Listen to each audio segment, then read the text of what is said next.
யாருக்குமே 15 காசு கூட போட நான் என் அக்கௌண்ட் தான் பார்த்துருக்கேன். எப்படா ஒரு 15 லட்சம் நான் பார்த்துருக்கேன். அந்த 15 லட்சம் வராதா? நம்ம மோடியை வாழ்த்த மாட்டோமா? ஐயா 15 லட்சம் வந்து விட்டது, உங்களுக்கு வாழ்த்துக்கள் அப்படின்னு நம்ம ஃபேஸ்புக்கில் போட மாட்டோமான்னு நாங்கள் காத்துக்கிட்டு இருந்தோம். ஆனால் வரவே இல்லையா? இந்தியாவை பொறுத்த வரைக்கும் அரசியல் பண்ணுறது என்பதுன்னா நீங்கள் அடித்தட்டு மக்களை தூக்கி பிடிக்கணும். ஒன்று கண்டிப்பாக. ரெண்டாவது, அடித்தட்டு மக்களுக்கு என்ன தேவையோ அந்த தேவையை நீங்கள் வந்து கிரவுண்டில் போய் பார்க்கணும். சுத்தமாக கேஸ் விலை பழைய விலைக்கு வந்தாச்சு 600 பெட்ரோல் விலை பழைய விலைக்கு வந்தாச்சு 60 ரூபா பெட்ரோல் ஊற்றிட்டு போயிட்டு உண்மையா என்ன பண்ணுவாங்கன்னா 6 மாதத்துல மக்கள் மனநலம் மாறி போயிடும்.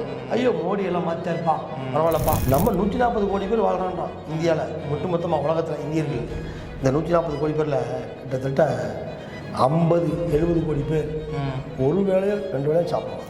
சில கோடி மக்கள் தண்ணீரை மட்டுமே பருகி கொண்டு தங்களுடைய பசியை போக்கிட்டு தான் ஒரு புள்ளிவரம் சொல்லுது. அப்போ இதெல்லாம் வந்து நீங்கள் யோசிக்கணுமா? இப்போ அடிப்படை தேவைகள்லாம் குறைக்கணும். எம்ஜிஆர் அதை பண்ணார். எம்ஜிஆர் அடிப்படை தேவைகள்லாம் அடிப்படை பொருளுடைய விலையெல்லாம் ஏறவிடாமல் பார்த்தார். ஏன்னா அவர் அடித்தட்டிலே இருந்தவர். எம்ஜிஆரை பற்றி இவங்களாம் பேசுகிறாங்க வாய்க்கலையா? ஆனால் எம்ஜிஆர் மாதிரிலாம் நடந்தது கிடையாது. எம்ஜிஆருடைய செயல்பாடு அவர்கிட்ட கிடையவே கிடையாது. எம்ஜிஆர் வந்து தியேட்டரில் பால்கோவா வச்சதுனால அவருக்கு அந்த அருமை தெரியும். அவர் பட்டி கிடந்ததுனால மதிய உணவு கொடுத்தாரு. அவர் ஏன் மதிய உணவு கொடுத்தாரு? நம்ம பட்டி கிடந்தோம், இந்த பட்டி வேறு யாரும் கிடக்கூடாது அப்படின்னு யோசிச்சார். இவங்களும் அப்படி யோசிக்கலை. 80 விழுக்காட்டு மக்களை 20 விழுக்காட்டு மக்கள் மேலே ஏவுது. ஓகே, 80 விழுக்காட்டு மக்கள் இந்துக்கள், அவங்க தான் ஓட்டு போட, அவங்களும் ஓட்டு போட போகிறாங்க.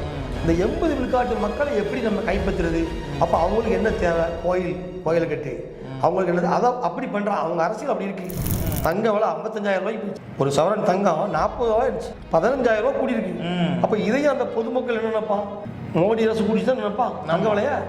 தங்க விலையை என்ன ஸ்டாலின் கொண்டு வர நினைப்பான், அல்லது அமெரிக்கா குடிச்சா நினைப்பான், வர்த்தக நிறுவனம் குடிச்சா நினைப்பான், நினைக்க மாட்டான். ஐயோ என் பிள்ளைக்கு கல்யாணம் கட்ட முடியல நினைப்பான். 3 அக்கா மாதிரி தேர்தல் ஆணையர் 3 பேர் பார்த்துருக்காங்க. அக்கா மாதிரி பார்த்துருக்காங்க, 3 பேர் பார்த்துருக்காங்க. அவங்க சொல்லலையே. அவங்க என்ன சொன்னாங்க? வேற கேள்விக்கு போங்க, அடுத்த கேள்விக்கு போங்கன்ட்டாங்க. அப்போ அடுத்த கேள்விக்கு போங்கனாலே முடிஞ்சு போச்சு. நடவடிக்கை எடுக்க மாட்டாங்க.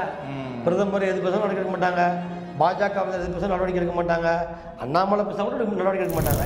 அப்போ இந்த புகார்கள் மீது நடவடிக்கை எடுக்காட்டா இந்த தேர்தல் ஆணையம் எதற்கு அப்படின்ற கேள்வி எழுமா இல்லையா? கண்டிப்பாக எழும். 3 விதமான அரசியல் சூழல் நிலவுகிறது தமிழ்நாட்டில். அதிமுக கூட்டணி ஒரு அரசியல் சூழ்நிலை நிலவுகிறது, திமுக கூட்டணி ஒரு அரசியல் சூழல் நிலவுகிறது, பாஜக கூட்டணி பாமக பாஜக இவங்கெல்லாம் இவங்கள்ட்ட ஒரு அரசியல் சூழல் நிலவுகிறது. ஓட்டு கம்மியாக இருக்க என்ன காரணம் தெரியுமா அப்படின்னு கேட்டதுக்கு அவங்க சரியான பதில் அளிக்கலையாம். இல்லை நான் நல்லதாக வேலை பார்த்துட்டு இருக்காங்க. கிடையாது, நீங்கள் யாருமே வேலை பார்க்கல, திமுகவுடைய எதிர்ப்பு ஜாஸ்தியாக இருக்குது, சிட்டியில் போய் நீங்கள் போய் கேன்வாஸ் பண்ணலை, அதான் அவங்களாம் ஓட்டு போட வரல. குறிப்பாக அதிமுக ஓட்டு போட தான் ஓட்டு போட வராத மாதிரி சொல்லியிருக்காரு. அநேகமாக அந்த 4ஆம் தேதிக்கு பிற்பாடு கலையெடுப்புகள் இருக்கும். ஒழுங்காக வேலை பார்க்காதவங்களாம் தூக்கிடுவாங்க. நம்ம மாவட்டத்தில் கேட்பாங்கல்ல, திமுகவில் எச்சரிக்கை விடுத்தார் முதலமைச்சர். எந்த தொகுதியெலாம் ஓட்டு கம்மியாகுதோ அங்கே மாவட்ட செயலர் காலிட்டார். எனக்கு வந்து இப்போ வந்து உங்களுக்கு கிறிஸ்தவர்களும் முஸ்லீம்களும் மட்டும் அவங்கள எதிர்க்கலை. ஆமாம், பாதிக்கப்பட்ட பொதுமக்களும் எதிர்க்கிறாங்க. ஆமாம், வயிற்று பசியில் இருப்பாங்கல்ல, இன்னைக்கு சோறு சாப்பிடல, இன்னைக்கு சோறு கிடைக்கல, பெட்ரோல் விலையில் பெட்ரோல் பாதியில் நின்று போச்சு, வண்டி ஓட்டிக்கிட்டே நான் போகிறேன், அப்படின்னா ஏன் ஓட்டு எப்படி நான் போடுவேன்? நீ அப்படி யோசிக்க. ஓட்டை போடுற மக்களுக்கு நீங்கள் வசதி செய்து கொடுத்தால்தான் அவங்க ஓட்டு உங்களுக்கு போடுவான். இதுதானே வந்து ஃபார்முலா. அப்போ நீங்கள் ஃபார்முலாவே பண்ணாமல் நீங்கள் வந்து வெறும் தேங்காய் இல்லாமல் வெறும் ஓட்டை கொடுத்து காசு கட்டால் எப்படி அவன் ஓட்டு போடுவான்? அந்த ஆட்சியில் இடம் வரும். அவங்க அந்த பொருளாதாரத்தெல்லாம் வந்து அழகாக கையாளணும். அப்போ தான் கட்டுப்படுத்த முடியும். நாட்டுக்கு வருமானம் எவ்வளவு, அந்த வருமானத்தை எப்படி செலவழிக்கிறது, இதில் ஏழை மக்களை எப்படி கவனிக்கிறது, பொதுமக்களுக்கு என்ன தேவை, நடுத்தர மக்களுக்கு என்ன தேவை, அவங்களுக்கு எவ்வளோ நிதி தருது, இதெல்லாம் வந்து சீராய்ந்து பார்க்கக்கூடிய இடத்துல வந்து உள்ள ஆட்கள் நல்ல நிபுணர்கள் இருந்தால் தான் முடியும். அப்பேற்பட்ட நிபுணர்கள் சிதம்பரம், மன்மோகன் சிங் போன்றவர்கள் காங்கிரஸில் இருக்காங்க. பாஜக அப்பேற்பட்ட மண்டைகள் யாருமே இல்லை. இதை வந்து தட்டி எழுப்புறதுக்கான அரசியல்வாதி யாருன்னு தெரில, அவர் எப்போ வருவார்னு தெரில, அவர் எப்படி நம்மளெலாம் வந்து பொருளாதாரத்தில் நம்மளை மீட்டெடுப்பார், இந்திய பொருளாதாரம் எப்பொழுது மீட்டெடுக்கப்படும், இதெல்லாம் ஒரு கேள்வியாகவே இருக்குது. நிறைய காங்கிரஸ் வந்தாலும் நடக்குமான்றது கேள்விப்படி தான். எல்லாருமே கஜானாவில் இருந்தாலும் பண்ண முடியும், அங்கே அண்டாவில் இருந்தாலும் அகப்பையில் வரும். ஆமாம், கொஞ்சம் ஒரு சாதாரணமான துணி எடுத்தோம்னா 50 ரூபாய்க்கு எடுக்கணும், எடுக்க முடியல. ஆமாம், ஒரு துணி எடுக்கும்போது 500 ரூபா நோட்டு காஞ்சி எடுக்கணும். ஒரு 500 ரூபாயை மாத்திரம்னா காந்தியை, அந்த காந்தி காண போயிடுது. ஆமாம் ஆமாம் ஆமாம். நாங்கள் அரசியல், சாதி, மதம், நிறம் இன்றி நடுநிலையாக இயங்குகிறோம். த நியூஸ் டுடே இந்தியா சேனலுக்கு விளம்பரம் மூலம் ஆதரவு தர நினைத்தால் இப்போதே தொடர்பு கொள்ளுங்கள். நன்றி.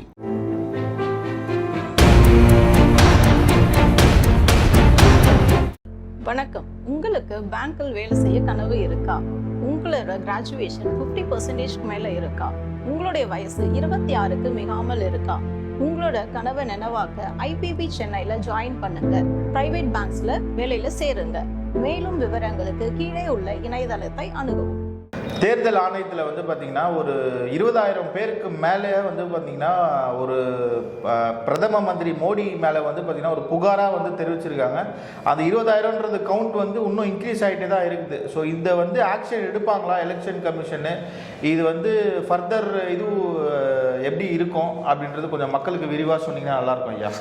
அதாவது சர்ச்சை பேச்சில் சிக்கியிருக்காரு பிரதமர் வந்து சர்ச்சை பேச்சை பேசிட்டாரு. இப்போ சிச்சிட்டு என்ன பண்ணுறாரு, இப்போ மாற்றி பேசிக்கிட்டு இருக்காரு. ஓகே, என்ன பேசிட்டாரு? முதல்ல வந்து இந்த மாதிரி முஸ்லீம்களுக்கு இந்துக்கள் சொத்தை கொடுத்துருவாங்க சொல்லி பேசிட்டாரு. இப்போ என்ன பண்ணுறாரு, காங்கிரஸ் ஆட்சிக்கு வந்துச்சுன்னா உங்கள் சொத்தெல்லாம் பொதுமக்கள் சொத்தெல்லாம் பறிச்சுக்கணும், பறித்து வந்து அவங்க எடுத்துக்குவாங்க, காலகாலத்துக்கும் அப்படி தான் இருக்கும், காலம் பூரா அப்படி தான் இருக்குன்னு சொல்லி அப்படி பேசிட்டாரு.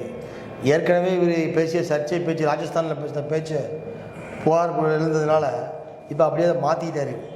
முஸ்லீம்களுக்கு நாங்கள் தான் எல்லாம் பண்ணுறோம், இந்தியாவில் முஸ்லீம்களை வந்து வாழ வைக்கிறதே நாங்கள் தான், நாங்கள் தான் அவங்கள வந்து வந்து மலிவு விலையில் வந்து பெண்களெல்லாம் வந்து ஹஜ்ஜுக்கு அனுப்பிச்சு வைக்கிறோம் அப்படி இப்படின்னு சொல்லி வாழ் பிடிச்சிக்கிட்டே இருப்போம்.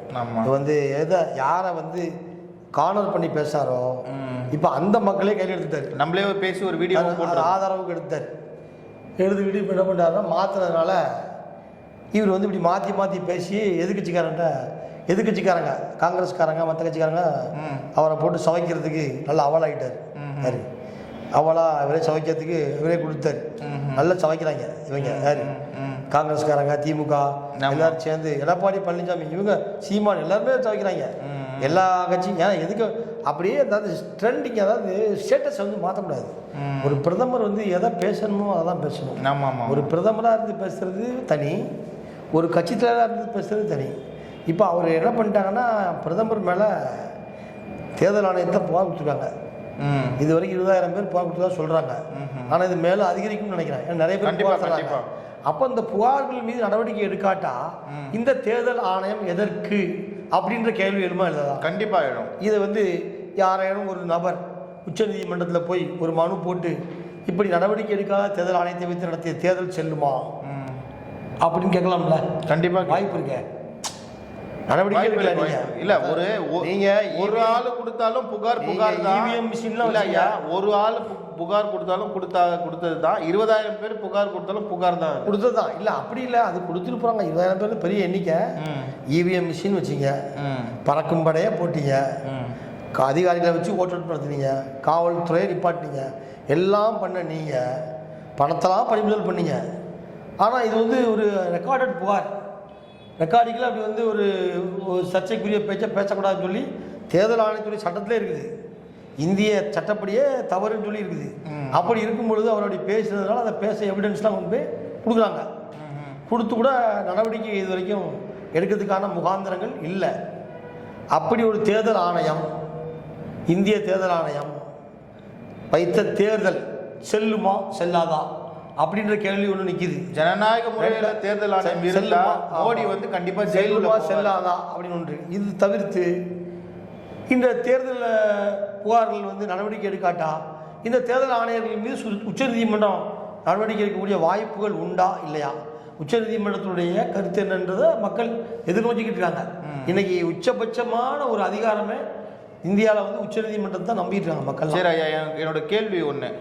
இப்போ தேர்தல் ஆணையம் நடுநிலையாக வந்து இயங்குதுன்னு வச்சுக்கோங்களேன். ஜனநாயக முறைப்படி இந்த 20,000 பேர் வந்து பிரதமர் மேலே ஒரு கம்ப்ளைண்ட்டாக ஒரு அலிகேஷன் வச்சுருக்காங்க. உண்மையாகவே இந்த அலிகேஷனில் வந்து ஒரு கேஸாக ஃபைல் பண்ணுறாங்கன்னா மோடி மேலே என்ன மாதிரி நடவடிக்கை எடுப்பாங்க? மோடியோட நிலைமை என்ன மாதிரி இருக்கும்? நடவடிக்கை எடுக்க மாட்டேன்றது அவங்க ஏற்கனவே உறுதிப்படுத்தாங்க. இன்கேஸ் எடுக்கிறாங்கன்னு வச்சுப்போமே, இல்லை அந்த நடவடிக்கை என்ன எடுப்பாங்கன்னு சொல்லி பல சட்டம் என்ன சொல்ல செய்ய முடியும், நம்ம ஒன்றும் சொல்ல முடியாது.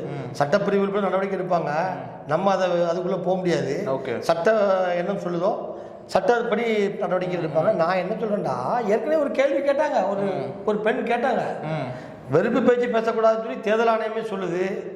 தேர்தல் ஆணையமே வந்து உத்தரவு போட்டிருக்கு. அதையும் மீறி 2 பேர் பேசிக்கிட்டு இருக்காங்க. அவங்க மேலே நீங்கள் நடவடிக்கை எடுக்கலை. நீங்கள் நடவடிக்கை எடுப்பீங்களா, அதை பற்றி பதில் சொல்லுங்கள் அப்படின்னு சொல்லி 3 பேர்கிட்ட கேட்குறாங்க. அந்த 3 அக்கா மாதிரி தேர்தல் ஆணையர் 3 பேர் உட்காந்துருக்காங்க. பாஜா அக்கா மாதிரி உட்காந்துருக்காங்க. 3 பேர் உட்காந்துருக்காங்க. அவங்க சொல்லலையே. அவங்க என்ன சொன்னாங்க, வேற கேள்விக்கு போங்க, அடுத்த கேள்விக்கு போங்கன்ட்டாங்க. அப்போ அடுத்த கேள்விக்கு போங்கனாலே முடிஞ்சு போச்சு. நடவடிக்கை எடுக்க மாட்டாங்க. பிரதமர் எது பேச நடக்க மாட்டாங்க, பாஜக எது பேச நடவடிக்கை எடுக்க மாட்டாங்க, அண்ணாமலை பேச கூட நடவடிக்கை எடுக்க மாட்டாங்க. ஏன்னா அவர் அண்டர் பாஜக தான் வராரு. எடுக்க மாட்டாங்கன்னு இல்லை, எடுக்கலை. அதை எடுக்க மாட்டாங்கல்ல, நம்ம திருத்தமாக சொல்ல முடியாது. தேர்தல் ஆணையர்கள் ஒருவேளை குணம் மாறினா ஒருவேளை அந்த நேரத்தில் குணம் மாறி ஐயோ நம்ம நாட்டு மக்கள்லாம் வஞ்சிக்கிறோமே, இது தப்பாகி போச்ச அப்படின்னு சொல்லி உச்சநீதிமன்ற நீதிபதிகளை போன்று அவர்கள் நினைத்தார்கள் என்றால் நடவடிக்கை எடுப்பார்கள். அந்த நேரத்தில் நம்ம சொல்ல தப்பாகி போயிடும். அதனால் நடவடிக்கை எடுக்கக்கூடிய வாய்ப்புகளும் உண்டு. அந்த நடவடிக்கை எடுப்பார்களா என்பதுதான் கேள்விக்குறியாக இப்போ இருந்துக்கிட்டு இருக்கு.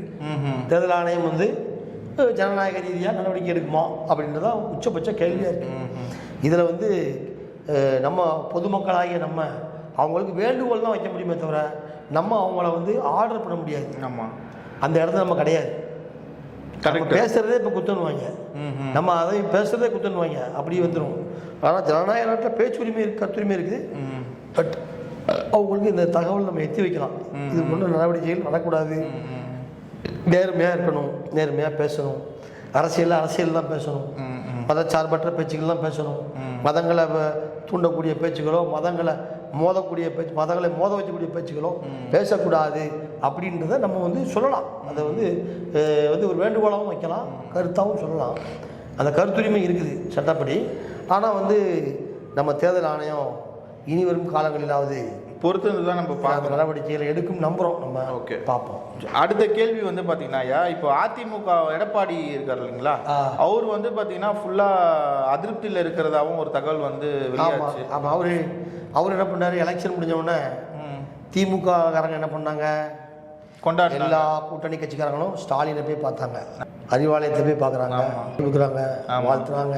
ஆமாம், அவங்களுக்கு தெரிஞ்சு போச்சு, நம்ம தான் ஜெயிப்போம், அவங்களுக்கு ஜெயிப்போம்னு சொல்லி அவங்களா அதை கிரகிச்சிட்டு நல்ல வேலை பார்த்தீங்க அப்ரிஷியேட்லாம் பண்ணுறாங்க. இல்லை உண்மையாலே வந்து கேளுங்க, அது இறங்கி 3 விதமான அரசியல் சூழல் நிலவுகிறது தமிழ்நாட்டில். அதிமுக கூட்டணி ஒரு அரசியல் சூழ்நிலை நிலவுகிறது, திமுக கூட்டணி ஒரு அரசியல் சூழல் நிலவுகிறது, பாஜக கூட்டணி பாமக பாஜக இவங்கள்ட்ட ஒரு அரசியல் சூழல் நிலவுறது. இது மோசமான சூழல் பாஜக. ஏன்னா செலவழிச்சு கொடுத்த ரூபாயை காணாமச்சு. அந்த சூழலில் அவங்க வந்து நிறைய பேர் வருத்தத்தில் இருக்காங்க. பாஜக வினர்லாம் வந்து அது லோக்கல் பார்ட்டியில் இருப்பாங்கல்ல, அவங்கெல்லாம் வருத்தத்தில் இருக்காங்க பாஜக கூட்டணியில். அதனால் யாரையும் சந்திச்சு பேச மாட்டாங்க. அந்த அளவுக்கு அவங்க ஒரு தேர்தல் நேரத்தில் பாதிக்கப்பட்டிருக்காங்க. சஞ்சிதா கூட இதை பற்றி தான் கேட்பாங்க. இப்போ அடுத்தாப்புல அதிமுக கூட்டணி 2ஆம் இடத்துல இருக்கு. அவர் என்ன பண்ணிட்டாரு, நேற்று மீட்டிங் போட்டிருக்காரு, மாவட்ட செயலாளர்லாம் கூப்பிட்டு மீட்டிங் போட்டதில் ஒவ்வொருத்தரும் நாங்கள் நல்லா வேலை பார்த்தோம், நாங்கள் அதை பண்ணோம் தெரியுதா, நாங்கள் வானத்தை கையெல்லாம் திரிச்சோம், நாங்கள் வானத்தை கப்பல் விட்டோம் தெரியுதா, நாங்கள் வந்து மணலை கையெல்லாம் திரிச்சோம் எல்லாம் சொல்லியிருக்காங்க. எல்லாம் கேட்டு எடுத்துருக்காரு. எல்லாம் கேட்டு வந்து அப்புறமா இவரும் கேட்டுருக்காரு, அடுத்த பிரதம நம்ம எங்கே ஜெயில அடுத்த பிரதம மந்திரி எடப்பாடி தான். இல்லை அப்படிலாம் கிடையாது. நீங்கள் எப்படி எத்தனை தொகுதியில் வெற்றி பெறுவோம், 10 தொகுதியில் வெற்றி பெறதா நமக்கு உளவுத்துறை வந்து கவர்மெண்ட்டுக்கு ரிப்போர்ட் கொடுத்துருக்கு. அதனால் நம்ம வந்து ஒரு ஹோப்லாம் இருக்கோம் அப்படின்லாம் திருப்திலாம் பண்ண எடப்பாடி பழனிசாமி கடைசியாக இந்த சென்னை மத்திய சென்னை மாவட்ட பொறுப்பாளர்கள்ட்ட கேட்டுக்காரு, இதெல்லாம் நீங்கள் வந்து ரொம்ப ஓட்டு கம்மியாக இருக்க, என்ன காரணம் தெரியுமா அப்படின்னு கேட்டதுக்கு அவங்க சரியான பதில் அளிக்கலையாம். இல்லை நான் நல்லதாக வேலை பார்த்துட்டு இருக்காங்க, கிடையாது நீங்கள் யாருமே வேலை பார்க்கல, திமுகவுடைய எதிர்ப்பு ஜாஸ்தியாக இருக்குது, சிட்டியில் போய் நீங்கள் போய் கேன்வாஸ் பண்ணலை, அதான் அவங்களாம் ஓட்டு போட வரல, குறிப்பாக அதிமுக ஓட்டு போடணும், ஓட்டு போட வராத மாதிரி சொல்லியிருக்காரு. அதாவது எப்படின்னா அதிமுக ஆளுங்க போய் கேன்வாஸ் பண்ணாதனால்தான் தமிழ்நாட்டு மக்கள் வந்து ஓட்டு போடுறதுக்கு வரல. அதாவது ஓட்டு சதவீதம் கம்மின்ற ஓட்டு விழுக்காடு கம்மிக்கு காரணமே அதிமுக நிர்வாகிகள் வந்து பிரச்சாரம் பண்ணல அப்படின்னு சொல்லி எடப்பாடி பழனிசாமி சொல்றாரு.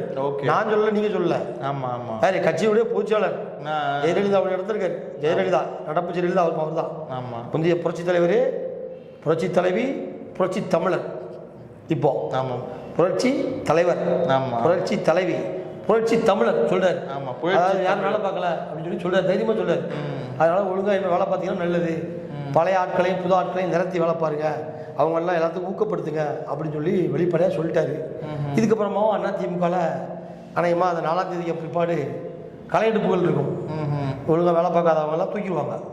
நம்ம மாவட்டத்தில் கேட்பாங்கல்ல, இப்போ திமுகவில் எச்சரிக்கை விடுத்தாரு முதலமைச்சர், என்ன தொகுதியெல்லாம் ஓட்டு கம்மியாகுதோ அங்கே மாவட்ட செயலர் காலிட்டார் சொல்லிருக்காரு ஏற்கனவே ஸ்டாலின் வந்து.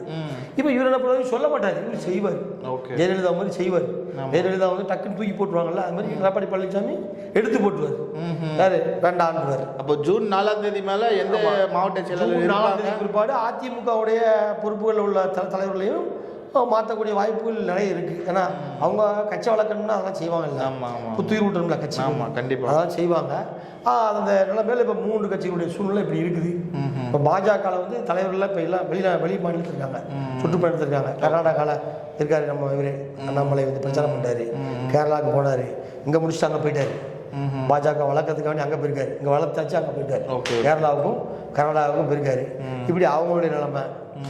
திமுகவில் வந்து வெற்றியை உறுதிப்படுத்த மாதிரி அவங்க ஒருத்தர் வாழ்த்து சொல்லிட்டு அவங்களுடைய நிலைமை அப்படி இருக்குது. வந்து எல்லாமே ஜூன் 4ஆம் தேதிக்கு தான் தெரியும். அது வரைக்கும் ஓட்டு பதிவு போய்கிட்டு இருக்கு.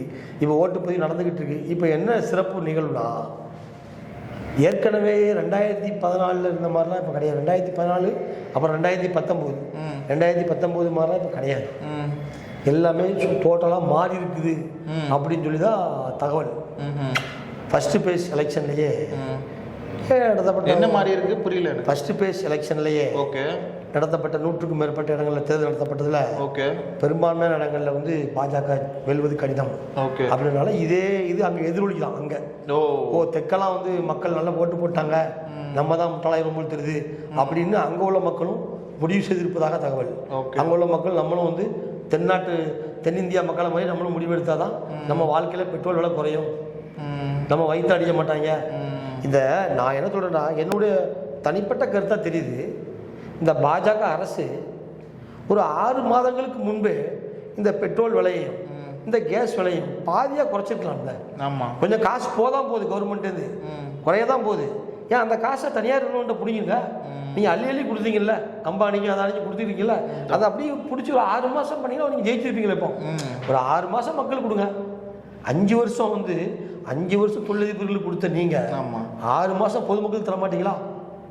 அள்ளி கொடுத்த நீங்கள் தனியார் நிறுவனங்களுக்கு சொத்துக்களையும் இதுகளையும் ஆர்டரையும் வங்கியில் கொள்ளையடிக்கும் எல்லாமே எடுத்துகிட்டு போயிட்டாங்க.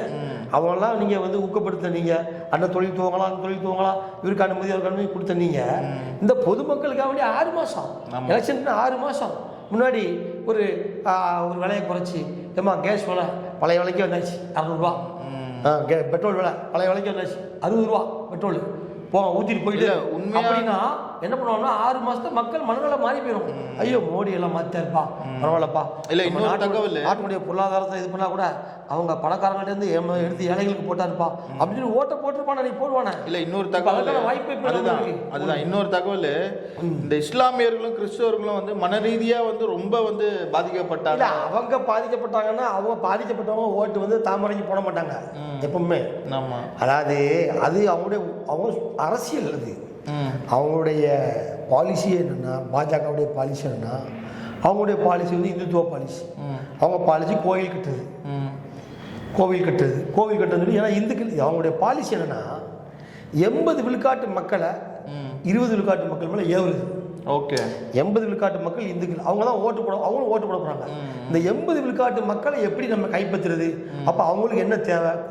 கோயிலை கட்டு அவங்களுக்கு என்ன, அதான் அப்படி பண்ணுறான் அவங்க அரசியல் அப்படி இருக்குது. 20 விழுக்காட்டுக்காரன் நம்மளை ஏதாவது பேசிக்கிட்டு இருப்பான், எதிர்த்து தான் பண்ணுவான். அவரோட 80 விழுக்காடு நம்ம பார்த்துக்கலாம். இவனை வச்சு நம்ம ஓட்டை வச்சு பார்த்துக்கலாம், ஆளை வச்சு பார்த்துக்கலாம், ரெண்டுமே பார்த்துக்கலாம் அப்படின்ற முடிவில் அரசியல் பண்ணுறாங்க. அவங்களுடைய அரசியல் என்னென்னா 80-20 தான். 20ல் 10 விழுக்காடு கிறிஸ்டின், 10 விழுக்காடு முஸ்லீம் வைங்களேன். 80 விழுக்காடு இவங்க இருக்கும்போது அப்போ வந்து என்ன பண்ணோம்னா 80 விழுக்காடுக்காரங்க என்னென்ன தேவை அதை பூர்த்தி பண்ணுவோம் நம்ம. ஆனால் இந்த ஊரில் அப்படி பண்ண முடியாது, தெரியுமா? வாய்ப்பே இல்லை. 80 விழுக்காடு இந்துக்களுமே அவங்களை ஆதரிக்க மாட்டாங்க, அதான் பிரச்சனையே. அதுலேயும் ஏற்றத்தாழ்வு இருக்குது, அதுலேயும் பல ஜாதிகள் இருக்குது, இந்துக்களையும் பல பிரிவுகள் இருக்குது, பல மொழிகள் இருக்குது. அது இந்தியா போன்ற நாடுகளில் நீங்கள் திருப்தி பண்ணலாம் முடியாது, வாய்ப்பே இல்லை. சூட்சுமம் தெரியாமல் அவங்க பாலிசிலே பண்ணிக்கிட்டு இருக்காங்க. ஆனால் வந்து இப்படி ஒரு நிலைமைக்கு போகணும்னு எதிர்பார்த்துக்க மாட்டாங்க அவங்க. எனவே வந்து இப்போ வந்து உங்களுக்கு கிறிஸ்தவர்களும் முஸ்லீம்களும் மட்டும் அவங்கள எதிர்க்கலை, பாதிக்கப்பட்ட பொதுமக்களே எதிர்க்கிறாங்க. வயிற்று பசியில் இருப்பாங்கல்ல, இன்னைக்கு சோறு சாப்பிடல, இன்னைக்கு சோறு கிடைக்கல, பெட்ரோல் விலையில் பெட்ரோல் பாதியில் நின்று போச்சு வண்டி, நூட்டிக்கிட்டே நான் போகிறேன் அப்படின்னா ஏன் ஓட்டு எப்படி நான் போடுவேன்? நீ அப்படி யோசிங்க. பசியில் உள்ளவனும் பெட்ரோல் போடாதவனும் எப்படி ஓட்டு போடுவாங்க? அதை நீங்கள் சரி பண்ணலையே. நீங்கள் ஓட்டு போட போகிறது அவன் தான். யார் இவங்க பண்ண பெரிய தப்பு என்னன்னு பார்த்தீங்கன்னா, ஆமாம் 10 வருஷமாக ஆட்சியில் இருந்துட்டு நான் மறுபடியும் வந்தால் நான் இதை பண்ணுறேன். 10 வருஷமாக நீ பண்ணாதது திருப்பி இன்னொரு ஓட்டு போட்டு இன்னும் ஆட்சிக்கு வர வச்ச பிறகு நீ என்ன பண்ண போகிற? அதான், அதாவது நல்ல கேள்வி தான் நீ கேட்ட கேள்வி. இது வரைக்கும் இருக்கும்போது அவங்க பண்ண தப்பு பண்ணலாம் கூட அந்த 6 மாதம் ஒரு 6 மாதம் அழகாக குறைச்சிருக்கலாம் விலையை. ஆமாம், கேஸ் விலையை குறைச்சிருக்கலாம், பெட்ரோல் விலையை குறைச்சிருக்கலாம். இப்போ இவங்க அந்த விலையை கூட்டினதுனால தங்க விலையும் போயிருச்சு. இவங்களுக்கு தலை இடி பாருங்க. தங்க விலை 55,000 ரூபாய்க்கு போயிடுச்சு. ஒரு சவரன் தங்கம் 40 ரூபா ஆயிடுச்சு. 15,000 ரூபா கூடியிருக்கு. அப்போ இதையும் அந்த பொதுமக்கள் என்ன நினைப்பான்? மோடி அரசு கூட்டிச்சுதான் நினைப்பான் தங்க விலைய. தங்க விலையை என்ன ஸ்டாலின் கூட்டுறா நினைப்பான், அல்லது அமெரிக்கா குடிச்சா நினைப்பான், வர்த்தக நிறுவனம் குடிச்சா நினைப்பான்? நினைக்க மாட்டான். ஐயோ என் பிள்ளைக்கு கல்யாணம் கட்ட முடியல நினைப்பான். என் பிள்ளைக்கு கல்யாணம் கட்ட நினச்சிருந்தேன், ரூபா சேர்த்து வச்சிருந்தேன், 55,000 ஆயிடுச்சு ஒரு ஆட்சியில், நான் எப்படி என் பிள்ளை கல்யாணம் பண்ண முடியும்? நான் எப்படி ஓட்டு போடுவேன்? இதான ஃபார்முலா. ஒவ்வொரு சொந்த மனிதனுக்கும் ஏற்படக்கூடிய பிரச்சனைகள்லாம் ஃபார்முலாவே. இந்த அடிப்படை தேவைகளை தெரியாமலேயே அரசியல் பண்ணுறது முடியவே முடியாது. இந்தியாவை பொறுத்த வரைக்கும் அரசியல் பண்ணுறது என்பதுன்னா நீங்கள் அடித்தட்டு மக்களை தூக்கி பிடிக்கணும் ஒன்று. கண்டிப்பாக. 2வது, அடித்தட்டு மக்களுக்கு என்ன தேவையோ அந்த தேவையை நீங்கள் கிரவுண்டில் போய் பார்க்கணும். நீங்கள் கண்ணாடி கூண்டில் உட்காந்து தான் பார்க்கக்கூடாது, ஏசியில் உட்காந்து கதை பேசக்கூடாது. நீங்கள் என்ன பண்ணணும்? தெருவாக போகணும். நீங்கள் அந்த ஊரில் என்ன இருக்குது, இந்த தெருவில் என்ன இருக்குது, எத்தனை ஏழைகள் இருக்கிறாங்க, என்ன தேவை, இங்கே படிப்பு தேவையா, எத்தனை மாணவர்கள் இருக்காங்க. இல்லை இன்னமும் இன்னும் நிறைய கிராமத்தில் பார்த்தீங்கன்னா ஸ்ட்ரீட் லைட்ஸ் கிடையாது. இன்னமும் நிறைய கிராமத்தில் தண்ணி வசதி கிடையாது. இல்லைங்க, நீங்கள் அது விட்டுருங்க, தண்ணி வசதி இதெல்லாம் விட்டுருங்க. இப்போ நான் என்ன சொல்கிறேன்டா, நம்ம 140 கோடி பேர் வாழ்கிறோம்னா இந்தியாவில், ஒட்டுமொத்தமாக உலகத்தில் இந்தியர்கள். இந்த 140 கோடி பேரில் கிட்டத்தட்ட 50-70 கோடி பேர் ஒரு வேளையோ 2 வேளையும் சாப்பிட்றாங்க. ஒரு வேளையோ 2 வேளையோ சாப்பிட்றாங்க. அப்போ 3 வேளையும் சாப்பிடல. 3 வேளையும் சாப்பிட்றதுக்கான டைம் கிடைக்கிறதா அது தெரியல. சில பேர்கள், சில கோடி மக்கள் தண்ணீரை மட்டுமே பருகி கொண்டு தங்களுடைய பசியை போக்கிட்டு தான் ஒரு புள்ளிவரம் சொல்லுது. அப்போ இதெல்லாம் நீங்கள் யோசிக்கணுமா இல்லையா? கண்டிப்பாக. நீங்கள் எதை பற்றி யோசிக்கணும்? உங்களுக்கு ஓட்டு போடுறவன் வந்தான் யாரு? தண்ணி குடிக்கிறவன் பட்டினியாக இருக்கான் பார்த்தீங்களா, அவன் தான் உங்களுக்கு ஓட்டு போடுறான். அப்போ நீ அவனை பட்டினிலேருந்தும் பசியிலேருந்து விடுதலை தரணுமா இல்லையா? அவன் பசியில் இருக்கான், அவனுக்கு இலவச உணவு தரமாட்டேன், கொடுக்க மாட்டீங்க, இலவசம்லாம் கூட இல்லைன்றீங்க. இலவசம் வேண்டாம், விலையை குறைங்க. நீங்கள் விலையை குறைச்சா அவன் ஏதாவது வேலை பார்த்து வாங்குவான்ல. இப்போ அவன் வேலை பார்க்குறான், 5 ரூபா சம்பாதிக்கிறான், சம்பளம் கொடுல. ஒரு குடும்பத்துக்கு இது பண்ணால் சம்பளம் கொடுல, 5 ரூபா சம்பாதிக்கிறான், சம்பாதிச்சு ஒரு குடும்பத்துக்கு கொண்டு போனான்னா அதில் அவனுக்கு 400 ரூபா 5 ரூபா செலவழிஞ்சு போகுது. அவங்க கையில் ஒன்றுமே இருக்க மாட்டேங்குது. திருப்பி அடுத்த நாள் காலையில் வெறும்னு உட்காந்துருக்கான், திருப்பி வேலைக்கு போகிறான். அவன் ஒரு விரக்தியில் வந்துடுவானுங்க. அவனும் ஒரு மனிதனும் அவருக்கும் ஒரு என்ஜின் மாதிரி தானே, ஒரு புத்துணர்ச்சி தான் அடுத்த வேலைக்கு போவாங்க, சம்பாதிப்பாங்க. அப்போ நீங்கள் என்ன பண்ணணும்? அப்போ அடிப்படை தேவைகள்லாம் குறைக்கணும். எம்ஜிஆர் அதை பண்ணார். எம்ஜிஆர் அடிப்படை தேவைகள்லாம், அடிப்படை பொருட்களுடைய விலைகள்லாம் ஏறவிடாமல் பார்த்தாரு. ஏன்னா அவர் அடித்தட்டிலே இருந்தவர். எம்ஜிஆரை பற்றி இவங்களாம் பேசுகிறாங்க வாய்க்கலையா, ஆனால் எம்ஜிஆர் மாதிரிலாம் நடந்தது கிடையாது. எம்ஜிஆருடைய செயல்பாடு அவர்கிட்ட கிடையவே கிடையாது. எம்ஜிஆர் தியேட்டரில் பால்கோவா விற்றதுனால அவருக்கு அந்த அருமை தெரியும். அவர் பட்டி கிடந்ததுனால மதிய உணவு கொடுத்தாரு. அவர் ஏன் மதிய உணவு கொடுத்தாரு? நம்ம பட்டி கிடந்தோம், இந்த பட்டி வேற யாரும் கிடக்கூடாது அப்படின்னு சொல்லி யோசிச்சாரு. இவங்களும் அப்படி யோசிக்கலை. ஏன்னா இவங்க பட்டி கிடக்கலை, லக்ஸரியாக வாழ்ந்துட்டு இருக்காங்க. அதனால் அவங்க ஏழைகளை பற்றி நீங்கள் இந்தியாவில் மட்டும் இந்திய மக்களை பற்றியும் இந்தியாவில் உள்ள அடித்தட்டு மக்களை பற்றி யோசிச்சாதான் நீங்கள் அரசியல் பண்ண முடியும். இந்தியாவில் உள்ள அடித்தட்டு மக்கள் யாருன்னா பாவர்ட்டி லைனில் இருக்காங்க பார்த்தீங்கன்னா, அவன் தான் அடித்தட்டு மக்கள். மேலே உள்ளவங்க கிடையாது. அவன் எப்போவுமே ஓட்டை மாற்றி போட்டாலும் அவன் ஓட்டு போட வரமாட்டான். முதல்ல அவன் ஓட்டு போட வந்தால் தானே உங்களுக்கு ஓட்டு வரும். அவன் ஓட்டு போட நீங்கள் வசதி பண்ணி கொடுத்தா கூட ஓட்டு போட வரமாட்டான். ஓட்டை போடுற மக்களுக்கு நீங்கள் வசதி செய்து கொடுத்தால்தான் அவங்க ஓட்டு உங்களுக்கு போடுவான். இதுதானே ஃபார்முலா. அப்போ நீங்கள் ஃபார்முலாவே பண்ணாமல் நீங்கள் வெறும் தேங்காய் இல்லாமல் வெறும் ஓட்டை கொடுத்து காசு கட்டால் எப்படி அவன் ஓட்டு போடுவான்? யோசனை பாருங்கள். தேங்காய் இல்லாமல் வெறும் ஓடு, இந்த ஓட்டை மட்டும் கொடுத்து காசு கொடுப்பானா? உடப்பான். ஒன்றும் இல்லையாட்டு நம்ம மேலே தேங்காய் வச்சு அடிச்சுருவான் இல்லையா? அதே மாதிரி தான் இப்போ உள்ள கதை. இந்த விலைவாசி உயர்வுனால தான் இந்த தோல்வியை நோக்கி இந்த பாஜகவுடைய ஆட்சி நகர்ந்துக்கிட்டு இருக்குன்னு சொல்லி எனக்கு தோணுது. விலை உயர்வு தான் முக்கியமே காரணம். விலைவாசி உயர்வு தான் முக்கிய காரணம். வேற இலட்சியெல்லாம் ஒன்றும் கிடையாது. நீங்கள் இந்தியாவில் முழுக்க பொதுமக்களுடைய அடிப்படை தேவைகளை பூர்த்தி செய்யாட்டா நம்ம தோத்து போயிடுவோம் அப்படின்றதுக்கு உதாரணமான ஒரு தேர்தலாக இது நடந்துகிட்டு இருக்கு. இல்லைன்னா நீங்க சொன்ன மாதிரி ஒரு 6 மாசம் முன்னாடியே விலையெல்லாத்தையும் குறைச்சிட்டு இந்த விலையை நாங்க இதே மாதிரி நாங்க கண்டினியூ பண்ணா எங்களுக்கு ஓட்டு போடுங்க அந்த மாதிரி சொல்லியிருந்தா கூட நம்பியிருப்பாங்க. அதுவும் பண்ணலையே, அதுவும் பண்ணல, எதுவும் பண்ணலையே, எதுவுமே பண்ணாமல் ஓட்டை மட்டும் போடுங்க, நாங்கள் ஜெயிக்கிறோம், திருப்பி வந்து நாங்கள் அதை பண்ணோம்னா எதை பண்ண போறீங்க? உங்கள்ட்ட இருக்க நாங்கள் ஆட்சியை கொடுத்தோம், 10 வருஷம் கொடுத்தோம், நீங்கள் பண்ணலையே, இருமையாக பண்ண போறீங்க, நீங்கள் இப்பவும் பண்ணாதீங்க, எப்போ பண்ண போறீங்க அப்படின்ற கேள்வி வருதுல்ல. இது வரைக்கும் பண்ணாதீங்க, எப்போ பண்ண போறீங்க அப்படி கேள்வி எடுத்தாங்க. இப்போ வந்து காங்கிரஸ் ஆட்சிக்கு வந்துட்டு வைங்களேன், அவங்களும் இதெல்லாம் பண்ணுவாங்களான்றது கேள்விக்குறி தான். ஏன்னா பொருளாதாரம் இல்லாமல் இருக்கு, பொருளாதாரம் இருக்கணும்ல, பொருளாதாரம் இருக்காது, பொருளாதாரம் தானே பண்ண முடியும். ஏன்னா அவங்களும் எல்லாம் வாய்க்கிலேயே பேசுவாங்க, காங்கிரஸும் பேசுவாங்க. யார் ஆட்சிக்கு வந்தாலுமே அந்த அதுக்கு தான் என்ன பண்ணால் பொருளாதார நிபுணர்கள் அந்த ஆட்சியில் இடம் பெறணும். அவங்க அந்த பொருளாதாரத்தெல்லாம் வந்து அழகாக கையாளணும், அப்போ தான் கட்டுப்படுத்த முடியும். நாட்டுக்கு வருமானம் எவ்வளவு, அந்த வருமானத்தை எப்படி செலவழிக்கிறது, இதில் ஏழை மக்களை எப்படி கவனிக்கிறது, பொதுமக்களுக்கு என்ன தேவை, நடுத்தர மக்களுக்கு என்ன தேவை, அவங்களுக்கு எவ்வளோ நிதி தருது, இதெல்லாம் வந்து சீராய்ந்து பார்க்கக்கூடிய இடத்துல வந்து உள்ள ஆட்கள் நல்ல நிபுணர்கள் இருந்தால் தான் முடியும். அப்பேற்பட்ட நிபுணர்கள் சிதம்பரம், மன்மோகன் சிங் போன்றவர்கள் காங்கிரஸ்லாம் இருக்கிறாங்க. பாஜக அப்பேற்பட்ட மண்டைகள் யாருமே இல்லை. அதுவே ஒரு வீழ்ச்சி. ஆட்சி கிடைச்சா போதாது, அந்த ஆட்சியை வந்து நம்ம வந்து அதை வந்து கைப்பற்றி அதை திறம்பட நடத்துறதுக்கான ஒரு புள்ளி விவரங்கள், ஒரு அனுபவங்கள், ஒரு தனித்திறமைகள்லாம் தேவைப்படுது. அது இல்லாததுனால பாருங்க விலைவாசி உயர்வு. சில பேருக்கு வந்து அக்கௌண்ட்ல வந்து 15 லட்சம் வந்துடுச்சுன்னு சொல்லிட்டு நிறைய பேருக்கு வந்து தெரியாம வந்து மெசேஜ் போயிடுது. அது அப்படிலாம் போக முடியாது, தப்பு அப்படிலாம் போகுது. இல்ல அதாவது எப்படி போகுது அப்படின்னா பேங்க்ல இருந்து தெரியாம டிரான்ஸ்ஃபர் பண்ணிடுறாங்க சில பேர். அது இல்லைங்க, அதெல்லாம் போனால் கூட யாருக்கும் ஒத்துருப்போம். 15 நிமிஷம் கூட போகல, யாருக்குமே 15 காசு கூட போகல. நான் என் அக்கௌண்ட்லாம் பார்த்துருக்கேன், எப்படா ஒரு 15 லட்சம் நான் பார்த்துருக்கேன். அந்த 15 லட்சம் வராதா? நம்ம மோடியை வாழ்த்த மாட்டோமா? ஐயா 15 லட்சம் வந்து விட்டது, உங்களுக்கு வாழ்த்துக்கள் அப்படின்னு நம்ம ஃபேஸ்புக்கில் போட மாட்டோமா? நாங்கள் காத்துக்கிட்டு இருந்தோம், ஆனால் வரவே இல்லையே. பரவாயில்ல, இன்னும் நம்புறீங்க பாருங்க. வரவே இல்லையே, அந்த 15 லட்சம் எங்கே வரவில்லையே. வந்தால் நம்ம அவங்களை வாழ்த்துவோம், எல்லாம் பண்ணுவோம், வரல. அது கருப்பணமும் வந்தான்னு தெரில, கருப்பணத்தெல்லாம் எடுப்போம் நாங்கள். கருப்பணம் வந்துச்சா வரலையா, அது வெள்ளை ஆகிடுச்சா, அது வேற கலருக்கு மாறிடுச்சா அப்படின்னு நமக்கு தெரியலையே. கருப்பணம் ஏன்னா நம்ம கிட்ட வாங்குற வரியே நம்மளுக்கு வந்து நல்லபடியாக ரிட்டர்ன் கொடுத்தாலே போதும். இல்லை, உங்களுக்கு வந்து எல்லாமே ஒரு தவறு, முதல் தவறு முற்றிலும் தவறுவாங்க. இவங்க வந்தவொடனே வரியெல்லாம் போட்டாங்க, அதுவே தவறு. விலைவாசியை கூட்டினாங்க, அதுவும் தவறு. ஆட்டோமேட்டிக்காக இருந்துச்சு பெட்ரோல் விலையும் கேஸ் விலையும். இவங்களால நிப்பாட்டவே முடியல. கேட்டால் எண்ணெய் நிறுவனம்னு சொல்லி சொல்கிறாங்க. எண்ணெய் நிறுவனம் என்ன பண்ணணும்னா கட்டுப்பாடுலாம் இருக்குது. இவங்க சொல்கிறது கேட்கும், ஆனால் இவங்க சொல்ல முடியாது. ஏன்னா பொருளாதாரத்தை இவங்க மேம்படுத்தலை, வளர்ச்சி விகிதத்தை மேம்படுத்தலை. உங்களுக்கு பண மதிப்பில் பாய்ப்போச்சு, அதாவது சரிவாகி போச்சு. டாலருக்கு ஈடான மதிப்பு நம்ம வந்து சரிஞ்சிட்டோம். அப்படின்னு நம்மளை தூக்கி பிடிக்கக்கூடிய பொருளாதார நிபுணத்துவம் நம்மள்கிட்ட இல்லை. அதனால் நம்ம வீழ்ந்து கிடக்கிறோம். இதை வந்து தட்டி எழுப்புறதுக்கான அரசியல்வாதி யாருன்னு தெரில, அவர் எப்போ வருவாருன்னு தெரில, அவர் எப்படி நம்மளாம் வந்து பொருளாதாரத்தில் நம்மளை மீட்டெடுப்பார், இந்திய பொருளாதாரம் எப்பொழுது மீட்டெடுக்கப்படும், இதெல்லாம் ஒரு கேள்வியாகவே இருக்குது. காங்கிரஸ் வந்தாலும் நடக்குமான்றது கேள்விக்குறி தான். எல்லாருமே கஜானாவில் இருந்தால் தானே பண்ண முடியும். அங்கே அண்டாவில் இருந்தாலும் அகப்பையில் வரும். அண்டாவில் இருந்தால் மட்டுமே அகப்பையில் வரும்.